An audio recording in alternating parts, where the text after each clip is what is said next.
this is mega, so mega I can't even tell you.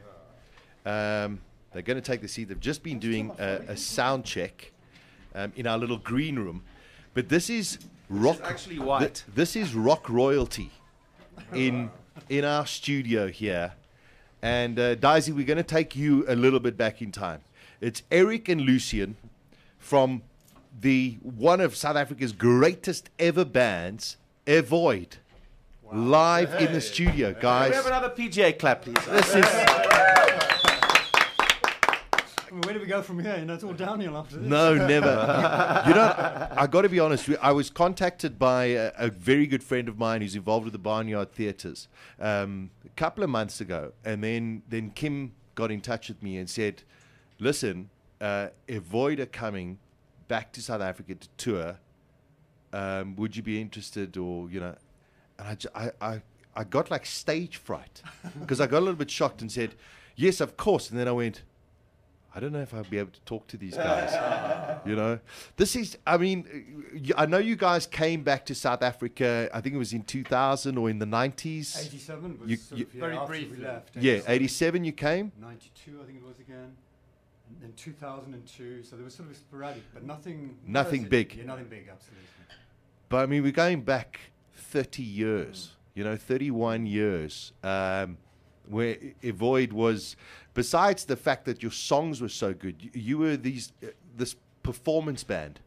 And I think that was one of the big things that South Africa wasn't really used to. Although, and I'll say even the world wasn't used to this band, the performance and the sort of stage presence became so important to your guys' act. No, absolutely. Yeah. It's very interesting because we didn't really think about it. We just did what we did. And then it kind of took off. So... we thought about what we would do and what we'd planned to do, but in a sense it kind of evolved with our music and with exploring everything that we wanted to explore, because we were a covers band before that. Yeah. But then you kind of get to a stage where you think, actually this is really sad, let's do our own thing because we can. So you pay your dues, you learn your chops, you kind of learn from the songs that you've grown up as a kid and you aspire to. Well, who were your influences in those days? With the early èVoid, you mean? Because yeah. èVoid has various incarnations. So you have the early... Well, I'm talking, let's talk the really late 70s and the early 80s when, you were doing the covers and then you decided, okay, well, let's bring out more of our own kind of stuff. Who were you listening to? In those days, we also didn't get that much stuff coming in from overseas. I had come from a rock background. Okay. Then I started discovering Bob Marley and the African guitar, the Mbakanga guitar, and I thought, this is really nice. And actually, meeting Aggie was one of our early vocalists last night. He reminded me that he was the one that had said to us, you guys should do like a Soweto new wave, Wow. Even that far back. Even that far back. And he was, and it's true. And we started picking up, and then we thought, well, actually, we're not going to call it that. We're going to call it junk jive. Yeah. And then we started punking it up a bit, so we didn't want it too smooth. We wanted a bit rougher. Bit edge. Bit of edge. Yeah, absolutely. And then the sound started coming. Yeah. And it was jamming just around those elements. And then, of course, the performance thing. So the artists you had, international artists, were Gabriel, Talking Heads. Yes. Even Thomas Dolby. Wow. DAF. Do you remember German? Yeah. A bit Kraftwerky sort of, yeah. So there was a lot of synthetic electronic stuff happening as well. And there was some serious alternative things happening within that sound world as well as the rock. Yeah. And then we'd just come out of the punk thing as well. Correct. Which we kind of missed, but the energy was there, which was very cool for us, as paraphrasing the new energy, if you like. Yeah. So yeah, it was all sort of laid on a plate really. We just had to say, yeah, we'll have a bit of this. But it must have been an incredibly interesting time to do that in South African music history. If you think about it, now hindsight is 2020. You really were pioneers in terms of taking that Soweto sound, that township sound, and putting it towards a more Western sound, which has been done plenty thereafter. Let's be honest. Absolutely. But you surely must. Did you realize then that people like Johnny Clegg were to follow, etc., and so it goes? We didn't want to do anything like Johnny Clegg. Yeah. We didn't want to do anything too punky. We didn't want to do out and out reggae. We had to find something that was just us. And I think the formative band, I suppose, at the time was the Police as well. Yeah, very much. Which kind of which made us believe that actually we could be a three-piece if we reconstructed the elements. So the bass I would do with my left hand, which were some of the tracks that you know well are all synthetic bass, but they've kind of got a sound of their own with Lou's guitar lines and all that sort of thing. So those elements we split up into 3 parts, and we thought, well, actually this does work. So we just kind of worked with it, and we found our sound. But what we were inspired by and what we were motivated by was not to create something fashionable, or it was about music for us, because that's always what we've been into. So it wasn't that we didn't have to fight our instinct. No, we just went with it. We had a fad in fashion. Well, yeah, no, but you did. I mean, and fashion was actually very instrumental, because you were this, as you say, sort of this rock band, but then this African vibe. We played with it, Sasha. We played with it, and we were killing ourselves laughing when we came up with this thing. Shall we call this "I am a fadget"? You know, we were like rolling about, thinking, "Come on, guys, we can't get serious about this." But I even remember where we were. We were in Germiston. Yeah. Oh, really? Fadget was written in a rehearsal room in Germiston. Now, I mean, you couldn't get more uncool than Germiston. Sorry, guys, but you know it's got to be said. You see, I went to school in Boxburg, and that's cool too. Very cool. We love the East Rand. We're pretty close. But the whole fashion thing about, I mean, you know, which I was really a bit pissed off because I forgot the frickin' CD at home. I've got the original CD and I wanted you guys to sign it and I forgot it.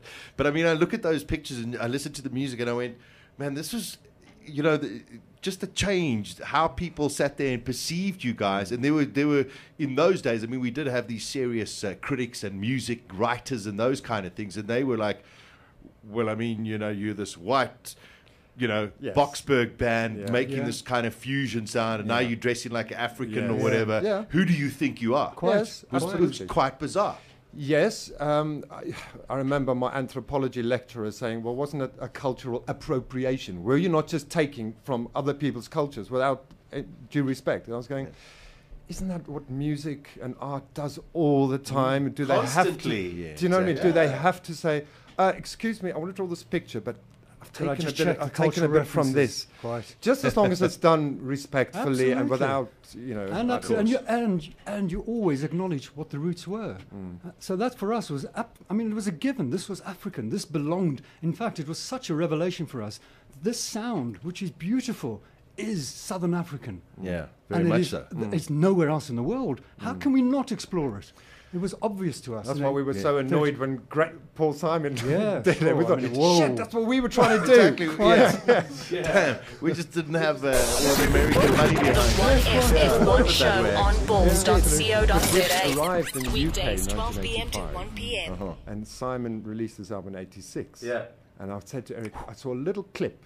Paul Simon goes to South Africa, and I thought, oh, damn. And because we knew... That's it. And because we knew that Paul Simon, as the musician that he is, with the albums, judging from the albums before, I mean, he's a complete... brilliant. What's the word? Almost a magpie, in a sense.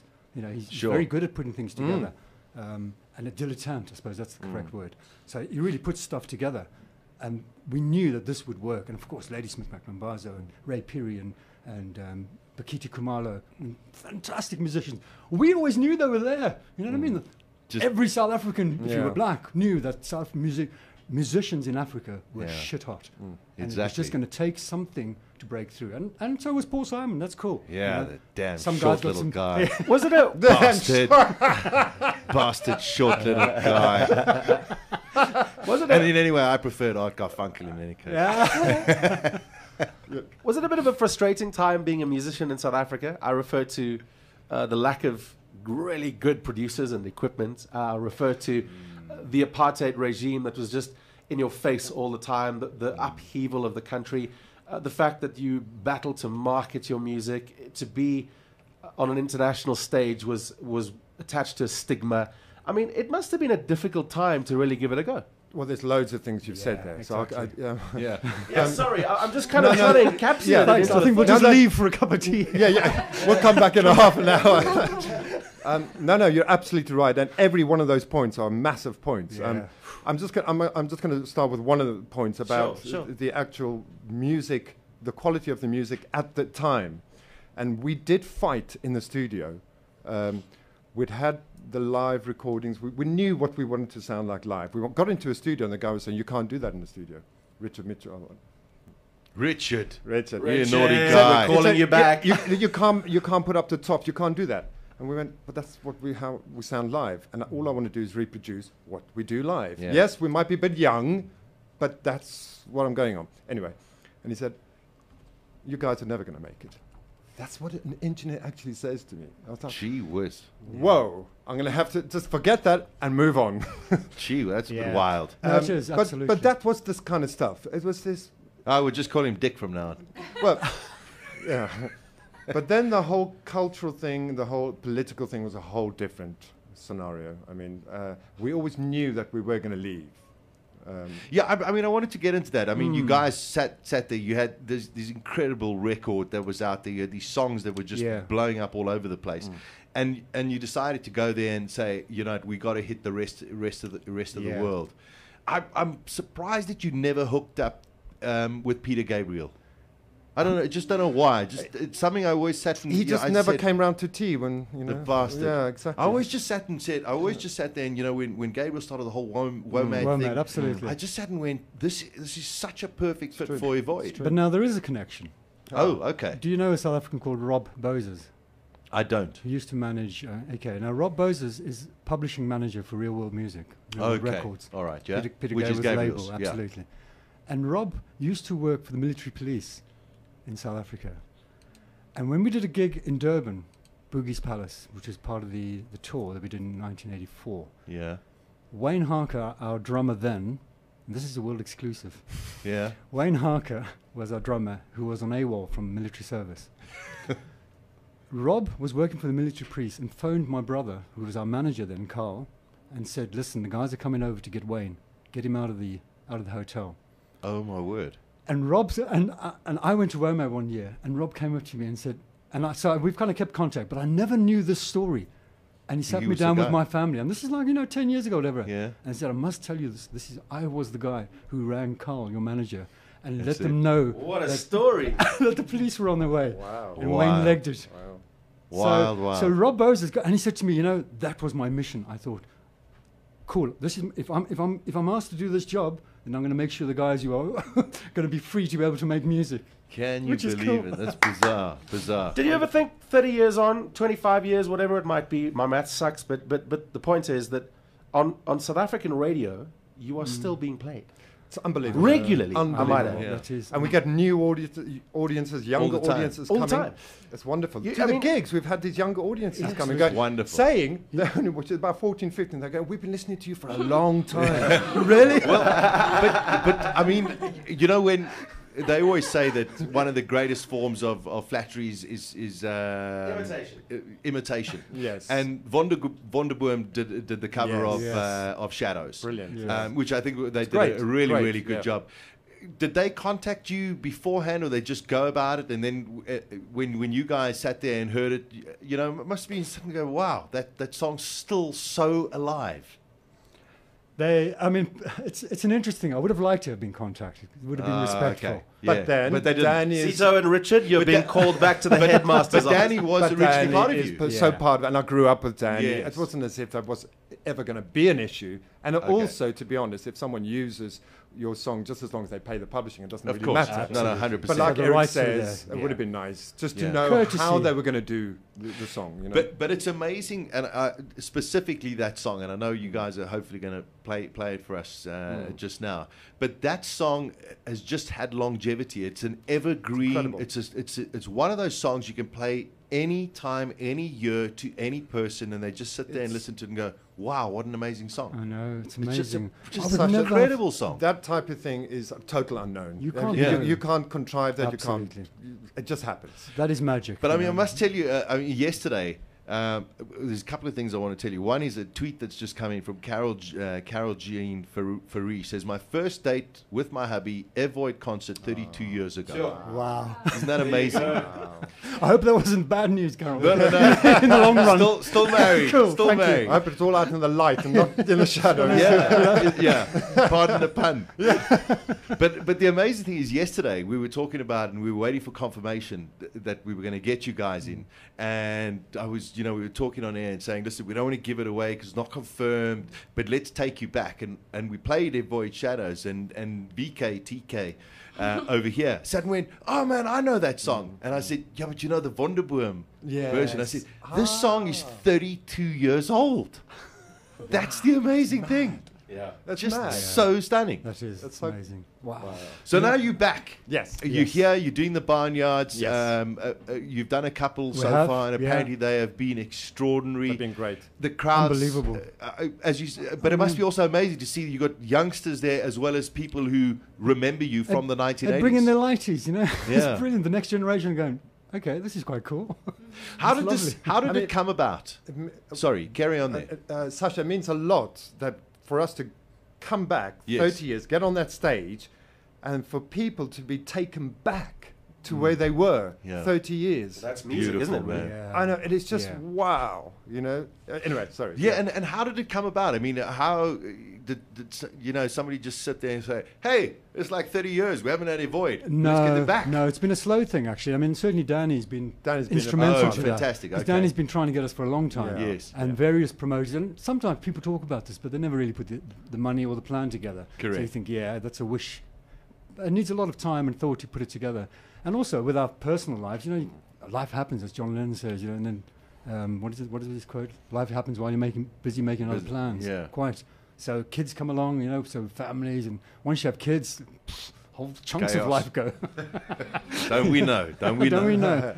So it just seemed, and I always said to Lou, we definitely should do it. And my folks are still in Gauteng, in Brakpan. Okay. And they came to Emperor's Palace on Oh, man. so they're 86 and 84. Oh, how stunning. And they were man. bopping at the back there, which is really That cool. must have been so cool. And I said to Lou, we've got to do this, you know, because it would be shame for them not to see us again. Yeah. And, you know, because life happens, you know, and That's great. passing is part of it. Let's talk about the shows. Where and when? Yes. Where, because people who are listening Well, will spread the word. tonight is Pretoria. Pretoria, We're yes. going to be leaving soon. Is it? I'm not so sure how full it is. I think there are So- tickets left, 50 yeah. tickets left. Yeah. Okay. So get in there quick, guys. And they're all at Barnyard. All the- Barnyard.co.za. They are So, Barnyard, absolutely. Yeah. Except for Is one right at the Barnyard end. or Compy Ticket? Barnyard. Box The office. tickets. Good. Okay, log on to Barnyard, all of the details there. Barnyard There we go. Barnyard Theatres.co.za. So there are some tickets, and then, but the great thing is you're taking it across, you know, all the barnyards in South Africa. So, I mean, Yeah. everyone's got the opportunity Well, to see you guys again. And once this came out, we had Eastern Province online, Facebook, causing mayhem, East saying, London. how can you leave us out? Oh God, the PE, PE the whole lot, people. and East Your London. town, Daisy. So we're doing a gig in East London as well on the 29th. Oh, that's amazing. 1,000 people sold out. Yeah. Jeez. Great. It just shows you. I mean, I remember, you know, going back and I saw you guys. It was the Freedom, the Hunger concert Yes, Operation at Hunger. Ellis Park. Yeah, absolutely. There we go. And I mean, it was 100,000 people. Yeah. You know, in Yeah. those days, it was just, you know, remarkable. That was I remarkable. mean, do you Walking- remember? I felt that, you know, I really related to this being history in the making because it was such an event. It was, that had yeah. never happened before, and it would take a huge effort to make it happen again, especially given 1984, and especially what happens just after that as well. Exactly. And I don't know if that was ever repeated No. on that scale, Never. or with that sort of endeavour in terms of community and people working together. I think they had something in the 90s. I think Midnight Oil came, and Okay. there were a whole lot of other South African Sting bands. was here. Right. Yeah, at but that it time. wasn't like that. It No. was These concert in were the park, local wasn't it? acts. Concert, Yeah. exactly. It was Yeah. purely No, that's right. South African It's bands. lovely. Yeah. It was Lovely. your guys, I think, Elemental in those Yeah. days. Absolutely. Via Africa. Via Africa, yeah. You know, Via Africa. And I mean, they were also Yes, very also similar. Similar Yes, kind of yeah, èVoid, yeah. èVoid Yeah. kind of style. I mean, I'll never forget sitting and the 7th single came out of Shadows, and I was just like, man, you got to have that. I think I went through about 4 or 5 copies over its duration, but it's just you know, going back, it's quite mind-boggling. It goes without saying that you come back to a country which loves you very much. You know, I don't mean to get we gushy really and have all felt soppy. that. It's amazing. Spot on. Yeah, Spot the on. country Wow. loves you, and Wow. we love the brand of èVoid and the people behind it. Wow. It's special. You're going to make me cry. No, no. Yeah. But so extraordinary. I've had guys over the last 2 gigs. I've had guys come up to me and I mean they were close to tears, and what it means to them. And it's like, wow, you know, they're really passionate and totally there at the moment great. and what the music represents. And that's so touching, really. It's quite wonderful and extraordinary. I mean, as you say, it's 30 years, since that iconic èVoid album came out, and yet every person that I know still has a copy of it and still plays it. And as you say, we haven't had this much contact with èVoid, and yet you come back and people are going, "This is my band." So this was wonderful. Searching èVoid, never mind searching Sugar Man. Yeah, exactly. Where's the documentary? Clearly, Let's do it. Sash, you know that the word èVoid has gone into the Urban Dictionary. I don't know if you know. Really? And do you know what it means? No. When you èVoid someone, you're avoiding them using a form of technology, like a headphones or something. Clever. You're avoiding them. And of course, it would never have that implication. No, of course not. Of course not. Guys, let's just talk about what you're currently doing. I mean, besides this magnificent trip that you're making to South Africa, what are you guys doing in a day-to-day space? So I've got a job. I work in a secondary school. Okay. I have for the last 10 years. I'm a creative and performance manager. So I work with young people, which is brilliant. Yeah. And students are identified as having special skills, and I help and assist. So I don't teach, but all the performance areas like music, drama, art. What a cool Oh, job. that's yeah, just very stunning. cool. Nice. Yeah. Very nice. And it's a very mixed school. I mean, it's in London, so 2,000 students, kids from Somalia, kids from Uganda, kids from Kenya. Any British kids in there? Just a few. Yeah, sort of a handful in London. Yeah, absolutely. I mean, it's really multicultural and such an experience because you have all the variations to deal with. Wonderful, Language, yeah. cultural background, everything. And yet, kids are kids. Exactly. Energy's energy. Absolutely, energy is energy. You just tap it, and they go, "Whoa!" That's very exciting. Yeah. Very exciting. I do various things. My wife's a midwife. I help. She's got a little sideline in a business that I need to help her with. I look after the kids still. Still got an 11-year-old. And playing a blues band. I do various things. Oh, stunning. Do research. Keep yourself busy. Yeah.